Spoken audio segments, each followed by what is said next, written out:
Hi, I'm Elia Jones, licensed professional counselor in Suwanee, Georgia, and I want to talk to you about using your health insurance for therapy.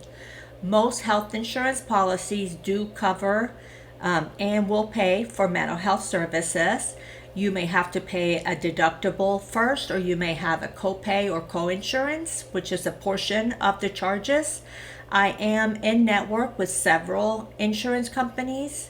And so when you are seeing an in-network provider, you have a lower rate and you still have a copay or co-insurance, but you do have a lower contracted rate.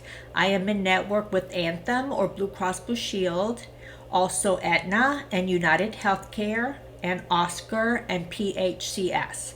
So if you have one of those health insurance companies, then I would be considered an in-network provider and you do have a lower network contracted rate, and I'll file claims directly with the insurance company, and that does save you some trouble. Hope this information helps.